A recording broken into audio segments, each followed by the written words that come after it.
Hello friends, कैसे हो।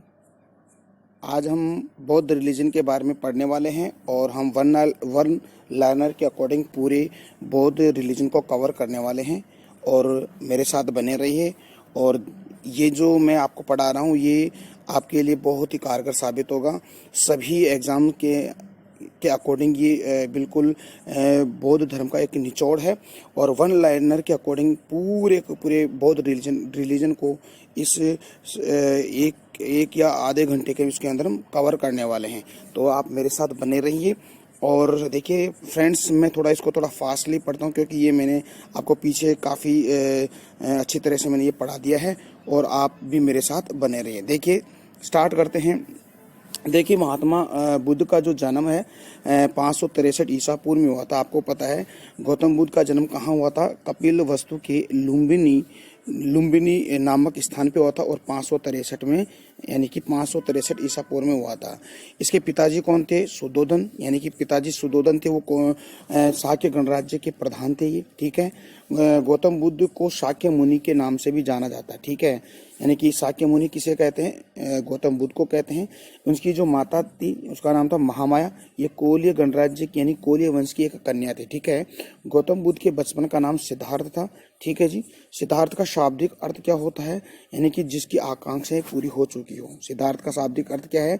जिसकी आकांक्षाएं पूरी हो चुकी हो उसको क्या कहते हैं? सिद्धार्थ कहते हैं। ओके, आगे बढ़ते हैं। सिद्धार्थ यानी कि गौतम बुद्ध को लाइट ऑफ एशिया यानी कि एशिया का प्रकाश भी कहते हैं। ये वेरी इंपॉर्टेंट, ये अक्सर क्वेश्चन आता है कि एशिया का प्रकाश किसे कहते हैं? एशिया का प्रकाश गौतम बुद्ध को कहते हैं, ठीक है। महात्मा बुद्ध के गृह त्याग की घटना को हम महाविनिष्क्रमण कहते हैं। यानी 3 ऐसी घटना है जो महात्मा बुद्ध से रिलेटेड है। एक तो महात्मा बुद्ध को जो घर त्यागने की घटना को महाविनिष्क्रमण कहते हैं। महात्मा बुद्ध ने 5 ब्राह्मणों को जो उपदेश दिया था उसको धर्म चक्र प्रवर्तन कहते हैं। और महात्मा बुद्ध के शरीर त्यागने की घटना को महापरिनिर्वाण कहते हैं, ठीक है जी। आगे बढ़ते हैं। 29 वर्ष की अवस्था में उन्होंने गृह को त्यागा था, आपको पता है, ठीक है, जिसे बौद्ध ग्रंथों में महाभिनिष्क्रमण की संज्ञा से हम जानते हैं। ये मैंने आपको बता दिया है। गौतम बुद्ध की माता महामाया कोलीय वंश की कन्या थी, ठीक है। सम्राट अशोक के अभिलेखों से सूचना मिलती है कि शाक्य मुनि बुद्ध का जन्म लुम्बिनी के अंदर हुआ था, ठीक है। और लुम्बिनी के अंदर जो एक अभिलेख था उस अभिलेख का नाम है रुम्निदेही अभिलेख। से हमें ये पता चलता है कि महात्मा बुद्ध का जन्म लुम्बिनी के अंदर हुआ था, ठीक है। आगे बढ़ते हैं। मौर्य वंश अशोक के रुम्निदेही अभिलेख से सूचना मिलती है कि शाक्य मुनि बुद्ध का जन्म लुम्बिनी में हुआ था।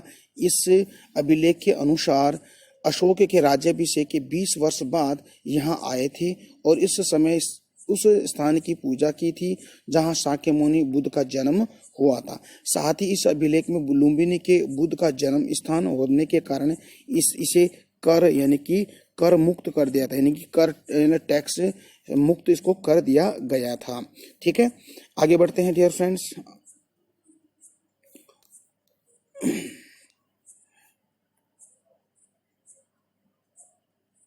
देखिए महात्मा बुद्ध का महापरिनिर्वाण यानी कि शरीर को त्यागने की घटना को क्या कहते हैं? महापरिनिर्वाण। और उन्होंने शरीर कहाँ त्यागा था? यानी कि कुशीनगर में उन्होंने अपना शरीर त्यागा था। उन्होंने अपने अंतिम दिन पावापुरी के अंदर यानी कि पावापुरी में एक चुंद नामक लोहार के यहाँ बिताए और यहीं पर सुअर का मांस ग्रहण किया था, जिससे उनको एक रोग हुआ था जिसका नाम है यानी कि डायरिया रोग हुआ था, ठीक है। और डायरिया रोग यानी रक्त तिसार हो गया था, ठीक है। 483 बीसी में कुशीनगर में उनकी मृत्यु हो गई। 80 वर्ष की अवस्था में उन्होंने शरीर को त्याग दिया, ठीक है। और बौद्ध ग्रंथों में शरीर त्यागने की घटना को हम क्या कहते हैं? महापरिनिर्वाण कहा जाता है। महात्मा बुद्ध द्वारा अपने धर्म में सुबुद्ध को दीक्षित किया जो अंतिम व्यक्ति था। यानी कि जब उनकी मृत्यु हुई तब अपना जो अंतिम उपदेश था वो सुबुद्ध को दिया था, ठीक है। आगे बढ़ते हैं। गौतम बुद्ध अपने जीवन के अंतिम वर्ष में अपने शिष्य चुंद के यहाँ पावा में अंतिम समय बिताया था, ठीक है। आगे बढ़ते हैं। यहाँ पर सुअर का मांस ग्रहण करने से इन्हें डायरिया हो गया। फिर भी फिर ये पावापुरी के कुशीनगर चले गए और यहाँ पर सुभद्रा को उन्होंने अपना अंतिम उपदेश दिया। ठीक है, आगे बढ़ते हैं। आलार कलाम गौतम बुद्ध के गुरु थे। ठीक है, ये तो मैंने आपको बता दिया था कि ये आलार कलाम गौतम बुद्ध के प्रथम गुरु थे। फिर बाद में रुद्र रामचंद्र दूसरे गुरु बने। ठीक है, महाभिनिष्क्रमण के बाद ज्ञान की खोज यानी कि कैवल्य में यानी कि महात्मा बुद्ध आलार कलाम के आश्रम में पहुंचे तथा उनसे दीक्षा ली। आलार कलाम के आश्रम में उन्होंने तपस्या की, किंतु वो क्या हुए, संतुष्ट नहीं हुए। फिर वो आगे की तरफ बढ़े। आलार कलाम कौन थे? सांख्य दर्शन के आचार्य थे तथा अपनी साधना शक्ति के लिए वे विख्यात थे। आलार कलाम पहले गुरु थे जो कहाँ बनाया था उन्हें? राजगिरी मगध बिहार में। दूसरे उसके जो गुरु थे वैशाली के अंदर गए थे, तब दूसरे गुरु कौन बने थे? रुद्र रामचंद्र जी इसके दूसरे गुरु बने थे। आगे बढ़ते हैं डियर फ्रेंड्स, देखिए आगे बढ़ रहे हैं। अगली लाइन है, महात्मा बुद्ध ने अपना पहला धर्म चक्र परिवर्तन यानी कि उपदेश सारनाथ में दिया था। ठीक है जी, 6 वर्षों की कठिन तपस्या के पश्चात 35 वर्ष की आयु में वैशाख पूर्णिमा को रात्रि को एक पिपल वृक्ष यानी इसको गया यानी कि इसको संबोधि वृक्ष भी कहते हैं के नीचे महात्मा बुद्ध को ज्ञान की प्राप्ति हुई थी। सारनाथ कहाँ है? बनारस में। सारनाथ बनारस का प्राचीन नाम ऋषिपट्टनम या उसको मृगदाब वन भी कहते हैं।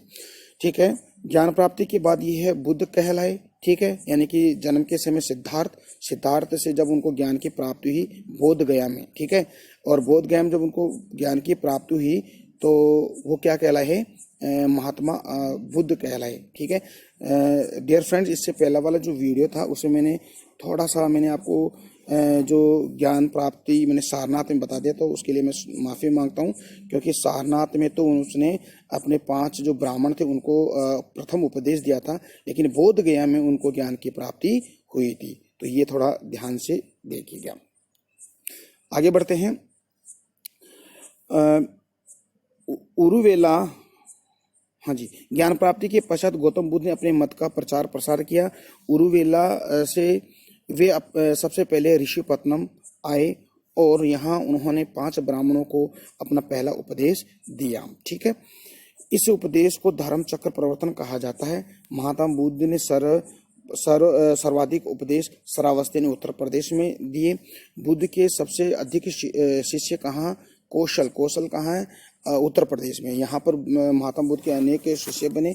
यहाँ भी राजधानी श्रावस्ती में ही उन्होंने सर्वाधिक उपदेश भी दिए थे। ठीक है जी, आगे बढ़ते हैं। महात्मा बुद्ध कौशाम्बी में उदयन के शासन काल में आए थे, यानी कि उदयन कौशाम्बी में कब गए थे? उदयन के शासन काल में गए थे, जो कौशाम्बी का शासक था। ठीक है, आगे बढ़ते हैं। महात्मा बुद्ध वत्सराज उदयन के शासन काल में कौशाम्बी इलाहाबाद उत्तर प्रदेश में आए। कौशाम्बी हिंदू, बौद्ध और जैन तीनों धर्मों का क्या है? ये तीनों धर्मों का आस्था का केंद्र है। आगे बढ़ते हैं।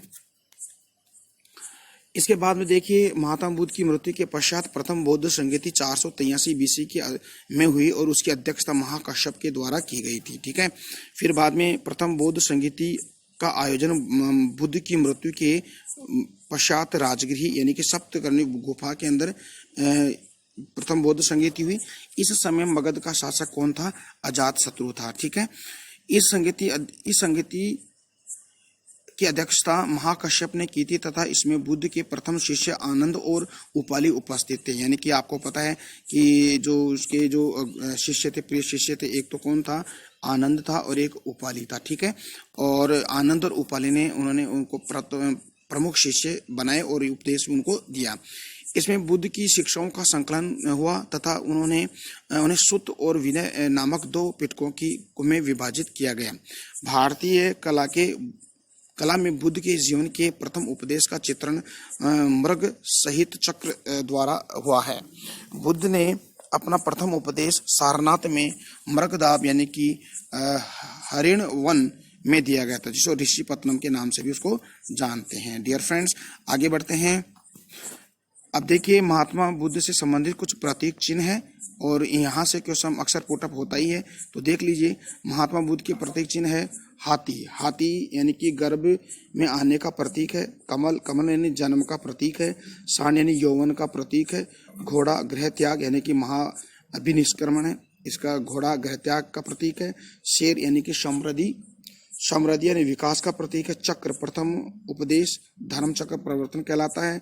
और स्तूप यानी कि पदचिन्ह यानी कि मृत्यु महापरि निर्वाण के प्रतीक है। और बोधि वृक्ष आपको पता है, यानी इसको संबोधि, महाबोधि और ज्ञान की प्राप्ति होती है, यानी कि बोधि वृक्ष ज्ञान के प्रतीक है। डियर फ्रेंड्स, आगे बढ़ते हैं। देखिए अगली बात इसमें, हाँ जी, अगली बात है कर मापा लामा तिब्बत के बौद्ध संप्रदाय कंग्युपा वर्ग से संबंधित है। यानी कि जो ये कर मापा लामा तिब्बत में एक स्थान है जो बौद्ध संप्रदाय का केंद्र है, जो किस वर्ग से, कंग्युपा वर्ग से संबंधित है। बौद्ध धर्म में महाबोधि मंदिर बनाया, यानी कि बौद्ध धर्म नहीं, बोध गया में महाबोधि मंदिर बनाया गया। यहाँ गौतम बुद्ध को क्या हुआ था, ज्ञान की प्राप्ति हुई थी। ठीक है, निर्वाण की प्राप्ति हुई थी। बोध गया में 6 वर्ष की साधना के पश्चात 35 वर्ष की आयु में महात्मा बुद्ध को वैशाख पूर्णिमा की रात को एक पीपल के वृक्ष के नीचे उनको क्या हुआ, ज्ञान की प्राप्ति हुई। तो डियर फ्रेंड्स, ये वैशाख पूर्णिमा है, ये वैशाख पूर्णिमा को आप ध्यान में रखिएगा। ओके, उन्होंने दुख तथा उसके कारणों का पता लगा लिया, इसी कारण से वे बुद्ध नाम से विख्यात हुए। यहाँ पर महाबोधि मंदिर बनाया गया। ठीक है, देखिए अब बोध गया के बारे में कुछ बात कर लेते हैं। देखिए बोध गया है, पता आपको बिहार में है। देखिए बोध गया किसके लिए प्रसिद्ध है, यानी कि पवित्र बौद्ध स्थल बोध गया, जहाँ गौतम बुद्ध को सर्वप्रथम ज्ञान की प्राप्ति हुई। और कौन सी नदी के किनारे, निरंजना नदी के किनारे। ओके, ये भी आप ध्यान रखिएगा। आज निरंजना नदी का जो नाम है आधुनिक, यानी कि जो मॉडर्न नाम है, उसको फाल्गु नदी के नाम से भी जानते हैं। के ही पूर्व में निरंजना के नाम से जाना जाता था। फाल्गु नदी 2 धाराओं, यानी कि एक तो निरंजना में, एक मोहना के मिलने से यानी कि दोनों धारा यानी कि निरंजना और मोहना नदी आकर जब मिलती है तो इसका नाम फाल्गु नदी पड़ जाता है। तो ये फेमस है। ठीक है, आगे बढ़ते हैं। महात्मा बुद्ध के उपदेश आचरण की शुद्धता और पवित्रता से संबंधित। जो भी महात्मा बुद्ध के जितने भी उपदेश हैं, एक तो आचरण और एक मन की शुद्धता यानी कि मन की पवित्रता के लिए संबंधित थे। बुद्ध के उपदेशों में आत्मा संबंधी विवाद नहीं है, यानी कि आत्मा से संबंधित कोई भी विवाद बुद्ध के उपदेशों में नहीं है। आगे बढ़ते हैं जी। धार्मिक कर्मकांडों की बुद्ध में आलोचना, यानी कि धर्म से जो कर्मकांड होते हैं ना, यज्ञ जादू टोना, उनमें वो आलोचना करते थे। ठीक है, आगे बढ़ते हैं डियर फ्रेंड्स। देखिए एक है देवदत्त, ये ना, ये जो महात्मा बुद्ध का चचेरा भाई था। तो देखिए इसके बारे में, यानी कि देवदत्त महात्मा बुद्ध का चचेरा भाई था। यह पहले बुद्ध का अनुगत बना, फिर ये उनका विरोधी बन गया। ठीक है, यानी कि पहले तो उसका अनुयायी बन गया था, फिर इसमें कुछ किसी कारणवश उनके दोनों में मतभेद हो गया। यह बौद्ध संघ में बुद्ध को हटाकर स्वयं संघ का प्रधान बनना चाहता था, लेकिन ये क्या हुआ, असफल हुआ। यानी कि महात्मा बुद्ध को मारने की कोशिश भी की थी, तो उसमें भी ये असफल रहा। ओके, आगे बढ़ते हैं। महात्मा बुद्ध ने अपने प्रिय शिष्य आनंद के कहने पर ही वैशाली में स्त्रियों को बौद्ध संघ में भिक्षुणी के रूप में प्रवेश की अनुमति प्रदान की। तो ये बहुत इंपॉर्टेंट है कि महात्मा बुद्ध ने अपना प्रिय जो शिष्य था आनंद, उस आनंद के कहने पर ही, यानी कि जो महिलाओं को बौद्ध संघ में प्रवेश देने का अधिकार इस आनंद के कहने पे, और कहाँ पे, यानी कि वैशाली के अंदर। ठीक है, बौद्ध संघ में सर्वप्रथम शामिल होने वाली जो स्त्री थी महाप्रजापति गौतमी थी, जो महात्मा बुद्ध का लालन पालन यानी उसको पाल पोसा था, वो गौतमी थी। ठीक है, आगे बढ़ते हैं। अष्टमार्ग की संकल्पना धर्म चक्र प्रवर्तन सूत्र की विषय वस्तु का अंग है। गौतम बुद्ध ने चतुर्थ आर्य सत्य को दुख का उपाय बताया। ठीक है, इसे दुख निरोध गामिनी प्रतिपदा भी कहते हैं। इसे मध्यम मध्यमा प्रतिपदा या मध्यम मार्ग भी कहते हैं, जो मैंने आपको पिछली वीडियो में बहुत डिटेल से पढ़ाया था, तो वहां जाकर आप वीडियो को देख सकते हो। इनके इस मध्यम प्रतिपदा में 8 सोपान है, इसीलिए इसे अष्टांगिक मार्ग भी कहते हैं। इसके अष्टांगिक मार्ग किसे कहते हैं, जो अभी अभी आगे मैं आपको बताने वाला हूँ। अष्टांगिक मार्गों को 3 भागों में डिवाइड किया गया। वेरी वेरी इंपॉर्टेंट है, देखिए, सील, समाधि और प्रज्ञा। ठीक है, सील यानी कि सदाचार यानी कि अच्छे आचार विचार। समाधि यानी मन को वश में करना, यानी कि प्राणों का त्याग नहीं, यानी कि प्राणों का त्याग नहीं करना। इसमें समाधि का मतलब प्राणों का त्याग नहीं है, यानी कि अपनी इंद्रियां होती उनको काबू में करना, अपने उसके वश में करना। इसके बाद में प्रज्ञा मन की शुद्धता से संबंधित है। तो डियर फ्रेंड्स, आगे बढ़ते हैं और डिटेल से पढ़ने वाले हैं। देखिए, अष्टांगिक मार्ग देखिए बहुत इंपॉर्टेंट है, यहाँ से क्वेश्चन अक्सर आता ही रहता है। तो देखिए, सबसे पहले बात करेंगे किसकी, आर्य अष्टांगिक मार्ग, यानी आर्य अष्टांगिक मार्ग कौन है। देखिए, इसको 3 भागों में डिवाइड किया है, सील, समाधि और किसमें, प्रज्ञा में। और इन सभी जो मार्ग हैं उनको भी, यानी कि सील में 3 मार्ग आते हैं, समाधि में 3 मार्ग आते हैं और प्रज्ञा में 2 मार्ग आते हैं। देखिए, सील में कौन है, यानी कि सील से आप क्या हो, आप सदाचारी बन सकते हैं। ठीक है, तो देखिए, फर्स्ट है इसमें सम्यक वाणी। सम्यक वाणी का मतलब होता है कि आपकी जो लैंग्वेज है, आपकी जो भाषा है, बोली है, वो कैसी होनी चाहिए। ठीक है, देखिए, झूठ ना बोलना, ओके, कटु वचन ना कहना किसी को है, और चुगली ना करना, किसी की चुगली, और निरर्थक बात करना, ये किस में आता है, आपका सम्यक वाणी में। तो आप अगर इन चीजों पर ध्यान दोगे तो आप एक अच्छे व्यक्ति बन सकते हैं। इसके बाद में कर्म मतलब सम्यक कर्म का मतलब काम। ठीक है, किसी प्राणी की हत्या ना करना, यानी कि आपका कर्म ऐसा नहीं होना चाहिए, यानी प्राणी की हत्या नहीं करनी चाहिए आपको। ठीक है, दूसरों की वस्तु न चुराना, ओके, ये भी एक कर्म में आता है, तो चुराना नहीं चाहिए। व्यभिचारी न बनना, व्यभिचारी यानी कि गलत तरीके से आचार विचार नहीं होने चाहिए। मादक पदार्थों का सेवन नहीं करना चाहिए और ब्रह्मचर्य का पालन करना आपको चाहिए। तो अगर आप इन चीजों पे ध्यान रखोगे तो आप सदाचार यानी कि अच्छे विचार और अच्छे गुण वाले व्यक्ति बन सकते हैं। ठीक है, आगे बढ़ते हैं। सम्यक आजीविका। देखिए, सम्यक आजीविका क्या है, यानी कि इस सम्यक आजीविका का मतलब क्या हो गया कि किसी को धोखा न देना। यानी कि इसमें क्या होता है, किसी भी प्राणी को आपके द्वारा धोखा नहीं दिया जाना चाहिए। तो ये, और इसके अलावा हानिकर धन न कमाना, यानी कि किसी को नुकसान पहुंचा कर अगर आप धन कमा रहे हो तो ये गलत बात है। तो इसीलिए ये आपका हो गया, क्या हो गया, आपका सील हो गया। ये 3 इसके मार्ग हैं। इसके बाद में आता है समाधि, सेकंड नंबर पे आता है समाधि। देखिए, समाधि क्या है, समाधि देखिए, समाधि में 3 मार्ग है, एक तो सम्यक व्यायाम, सम्यक स्मृति और सम्यक समाधि। ओके, सबसे पहले बात अपन करते हैं सम्यक व्यायाम। व्यायाम का मतलब शारीरिक व्यायाम नहीं है। ओके, देखिए, मन का व्यायाम, यानी कि मन का व्यायाम अर्थात मन में जो दुर्गुण आते हैं उन्हें दूर करना या सद्गुणों को बढ़ाना। तो देखिए, सम्यक व्यायाम का मतलब ये होता है कि आपके मन के अंदर जो दुर्गुण आते हैं, गलत तरीके के विचार आते हैं, उनको आप दूर करो और अच्छे यानी कि सद्गुणों की तरफ आप बढ़ो। तो ये आपका व्यायाम हो गया। ओके, इसके बाद में आता है सम्यक स्मृति। स्मृति का मतलब याद, यानी कि स्मृति का मतलब क्या होता है, याद है ना। तो देखिए, सम्यक स्मृति में क्या आता है, मन चित्त, यानी कि मन चित्त में किसी के बारे में गलत नहीं सोचना चाहिए, समाज के लिए हमेशा अच्छे कार्य करने चाहिए। तो ये आपका स्मृति में आता है। सम्यक समाधि की अगर बात करें तो सम्यक समाधि में क्या होता है कि हमेशा सद्गुणों की बात करनी चाहिए, अच्छे गुणों की बात हमें करनी चाहिए, समाज की भलाई के लिए कार्य करने चाहिए और करने चाहिए। तो ये आपका समाधि में आता है। तो ये इसका छठवां अष्टांगिक मार्ग का 6वां मार्ग हो गया। ओके, आगे बढ़ते हैं डियर फ्रेंड्स। लास्ट इसका है प्रज्ञा है। प्रज्ञा का अर्थ होता है मन की शुद्धि, यानी कि मन की शुद्धि के बारे में इसमें बताया गया है। देखिए, मन की शुद्धि के बारे में देखिए, सम्यक संकल्प। सम्यक संकल्प क्या होता है कि मन का विचार। ठीक है, संकल्प यानी कि मन के विचार, यानी कि संकल्प विकल्प सही होने चाहिए, यानी कि मन के जो विचार बिल्कुल सही होने चाहिए। तो इसके संकल्प में आता है। एक अब आता है 8वां अष्टांगिक मार्ग में आता है अच्छी नजर, यानी कि सम्यक दृष्टि। आपका जो नजरिया है वो आपका अच्छा होना चाहिए, किसी के प्रति गलत नजरिया नहीं रहना चाहिए। तो ये आपका हो गया सम्यक दृष्टि। तो डियर फ्रेंड्स, ये आपके अष्टांगिक मार्ग हो गए, बहुत इंपॉर्टेंट है, इसको आप अच्छी तरह से नोट्स बनाइए। आगे बढ़ते हैं। अगली बात है, देखिए सॉरी, बुद्ध के उपदेशों का संग्रहण त्रिपिटक है, यानी कि बुद्ध के जो उपदेश है वो त्रिपिटक में संग्रहित किए गए हैं।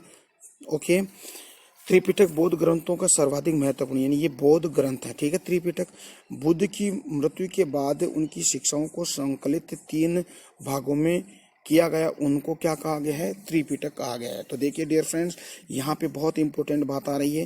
देखिए त्रिपिटक है विनय पिटक, शुद्ध पिटक और अभिधम पिटक। देखिए यहाँ पर क्वेश्चन क्या बनता है, यहाँ पे क्वेश्चन ये बनता है कि त्रिपिटक किससे संबंधित है, तो आपको बौद्ध धर्म से बताना। अब त्रिरत्न अगर आता है तो आपको बताना है जैन धर्म से। तो यहाँ पे आपको पता त्रिपिटक यानी बौद्ध धर्म से संबंधित है। अब देखिए इस विनय पिटक का संकलन किसने किया, उपाली, जो किसका शिष्य था, महात्मा बुद्ध का, ठीक है।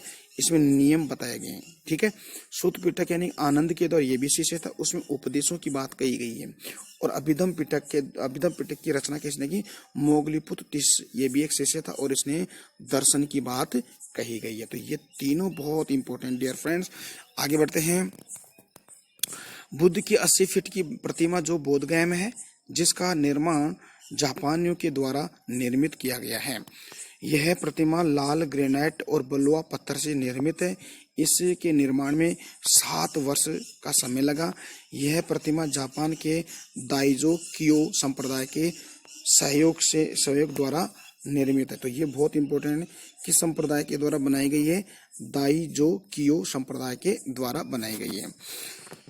सुल्तानी युग में बौद्ध की व्रजयान शाखा सबसे प्रभावी रही, यानी कि इसके अनेक भाग हो गए थे, ठीक है। मैंने अभी कल वाले वीडियो में मैंने ये बताया था कि बौद्ध धर्म में कुछ जादू टोना है और अनेक बुराइयां उत्पन्न होने से इसके भाग हो जाते हैं, हीनयान महायान, और हीनयान महायान के भी अलग अलग भाग होते हैं। तो कहने का मतलब एक जो शाखा है इसकी व्रजयान शाखा है ना, इसको वज्रयान शाखा भी बोलते हैं, ये सबसे प्रभावी और सुल्तानी काल के अंदर, ठीक है। वज्रयान का सबसे अधिक विकास 8वीं शताब्दी में हुआ था तथा इसके सिद्धांत मंजूश्री मूल कल्प या गुहम समाज नामक ग्रंथों में मिलते हैं, यानी कि इसकी जो इस शाखा की जानकारी में कहाँ मिलती है, एक तो मंजूश्री मूल कल्प और एक गुहम समाज, ठीक है, यहाँ से मिलते हैं। गौतम बुद्ध को एशिया के ज्योतिपुंज यानी कि लाइट ऑफ एशिया के नाम से भी इसको जानते हैं। महात्मा बुद्ध के जीवन पर एडविन अर्नाल्ड ने क्या कहा था, लाइट ऑफ एशिया नामक काव्य पुस्तक की रचना की। तो इसके बारे में ये जो अर्नाल्ड है, इसने लाइट ऑफ एशिया नामक किताब लिखी थी, ठीक है। आगे बढ़ते हैं। यह पुस्तक ललित विस्तार के विषय वस्तु पर आधारित है, यानी कि ललित विस्तार की विषय वस्तु पर आधारित है ये। इस पुस्तक का प्रकाशन 1879 में लंदन से इसका प्रकाशन हुआ था, ठीक है जी। आगे बढ़ते हैं।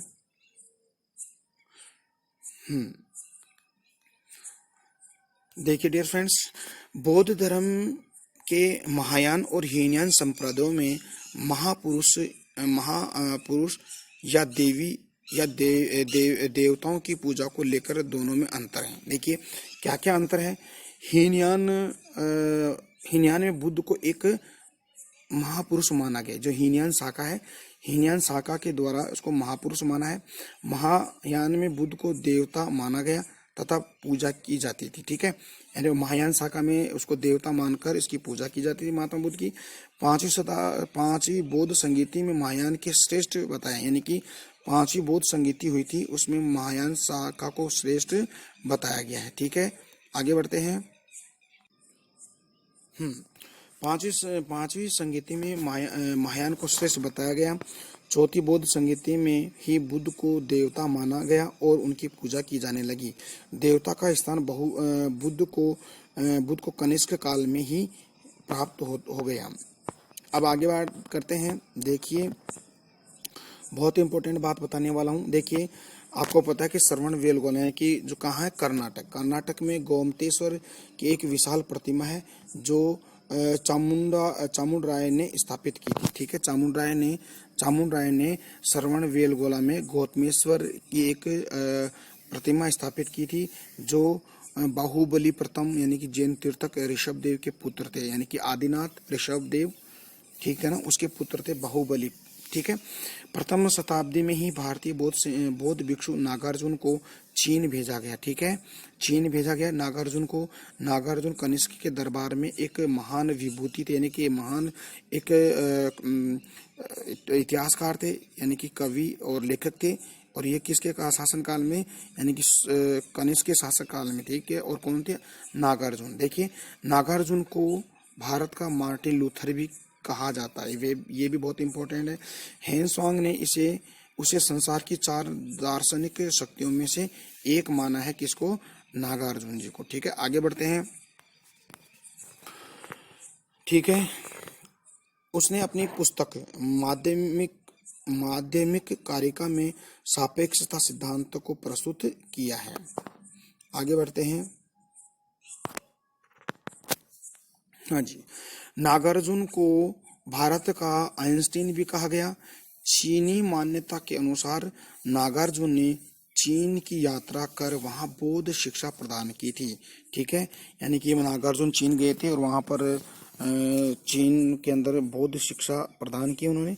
नागार्जुन ने प्रतीत्य समुत्पाद को ही शून्यता कहा, यानी कि प्रतीत्य समुत्पाद के बारे में ये सिद्धांत दिया नागार्जुन ने। ओके, और इसका मतलब क्या होता है, मैंने काफी बार इसके बारे में चर्चा भी कर ली है। प्रतीत्य समुत्पाद क्या होता है? कोई कार्य के पीछे कारण जरूर होता है, तो उसको हम कहते हैं प्रतीत्य समुत्पाद। ओके, बौद्ध शिक्षा का केंद्र। देखिए, बौद्ध शिक्षा का केंद्र कौन कौन से थे, इसके बारे में विक्रमशिला विद्यालय, विश्वविद्यालय। ठीक है, प्राचीन काल में बौद्ध शिक्षा के 3 प्रमुख केंद्र थे, तो वो कौन कौन से हैं? एक तो नालंदा विश्वविद्यालय, बड़गांव बिहार महायान शाखा का है। वल्लभी कहाँ है? काठियावाड़ा गुजरात के अंदर है। और एक है विक्रमशिला है, ये आपका पत्थरघाट नामक पहाड़ बिहार के अंदर ये विश्वविद्यालय है। तो डियर फ्रेंड्स, यहाँ से आप देख लीजिए। देखिए, विक्रमशिला विश्वविद्यालय किसके द्वारा बनाया गया? धर्मपाल के द्वारा बनाया गया। तो अब यहाँ पर ये बौद्ध संगतियाँ देख लीजिए आप, बहुत इंपॉर्टेंट है, यहाँ से क्वेश्चन अक्सर आता ही रहता है। तो देखिए, हाँ जी, देखिए 5 बौद्ध संगति हुई है। देखिए कौन कौन सी। देखिए 483 BC के अंदर राजगिरी के अंदर हुई प्रथम बौद्ध संगति, और अजातशत्रु के शासनकाल में इसकी अध्यक्षता करने वाले महाकश्यप थे और उपाध्यक्ष कोई नहीं था। ठीक है, और यहाँ पर कार्य क्या होता है? सुत्त पिटक और विनय पिटक की रचना की गई है। 383 में दूसरी बौद्ध संगति हुई, वैशाली के अंदर हुई, उस समय कालाशोक के शासनकाल में, और शाप कमीर इसके अध्यक्ष थे और उपाध्यक्ष भी कोई नहीं था। और यहाँ पर स्थिवर और महासंघिका का वर्णन किया गया है। 251 के अंदर 51 BC में, यानी कि मैंने आपको पिछले वीडियो में बताया 250 और 51 दोनों पर फोकस करना है। ठीक है, तो 251 BC के अंदर, यानी कि ये पाटलिपुत्र में हुई, अशोक के समय हुई, और यहाँ का इस समय का अध्यक्ष होना मोगलीपुत्र तीर्थ था, और यहाँ पर भी कोई भी उपाध्यक्ष नहीं था। और यहाँ पर अभिधम पिटक की रचना हुई है। 100 AD ईस्वी में, यानी कि 100 ईस्वी में क्या होता है? कुंडलवन, यानी कि कुंडलवन कहाँ है? कश्मीर में। कनिष्क के शासनकाल में यहाँ का अध्यक्ष वासुमित्र था और अश्वघोष यहाँ का उपाध्यक्ष था। ठीक है, और यहीं से, यानी कि चौथी बौद्ध संहिता में ही, यानी कि जो बौद्ध संघ है, इसको 2 भागों में डिवाइड कर दिया, एक तो हीनयान और महायान। इसके बाद में 7वीं शताब्दी के अंदर एक और बौद्ध संगति हुई थी, वो हुई थी 7वीं सदी के अंदर, यानी ईस्वी में। कन्नौज के अंदर हुई हर्षवर्धन के शासनकाल में, और अध्यक्ष हेनस्वांग था, और यहाँ पर उपाध्यक्ष कोई नहीं था, और यहाँ पर महायान को श्रेष्ठ बताया गया है। तो डियर फ्रेंड्स, आगे बढ़ते हैं।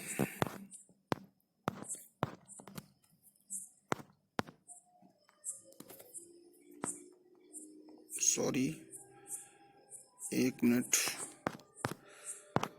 हाँ, तो डियर फ्रेंड्स, आज का हमारा ये टॉपिक पूरा होता है, और आपको ये टॉपिक कैसा लगा तो मेरे साथ बने रहिए, और जो भी अच्छा लगा या बुरा लगा तो आप मेरे को कमेंट करके बताइए। अगर आप मेरे कमेंट में कमेंट करके बताएं तो मैं आपके कमेंट से मोटिवेट होता हूँ और फिर मैं ऐसे अच्छे अच्छे वीडियो प्रोवाइड कराने की कोशिश करता हूँ और मेरे को भी थोड़ी रुचि होती है। ठीक है, तो नेक्स्ट में हम टॉपिक हम पढ़ेंगे जैन रिलीजन, जैन धर्म के बारे में, और जैन धर्म को बहुत डिटेल से आपको मैं पढ़ाने वाला हूँ। तो मेरे साथ आप बने रहिए और अपना टीके स्टडी क्लासेस जो चैनल है उसको लाइक, शेयर, सब्सक्राइब और बेल आइकन को प्रेस कीजिए। तब तक के लिए मैं आपसे विदा लेना चाहता हूँ। धन्यवाद। Bye bye.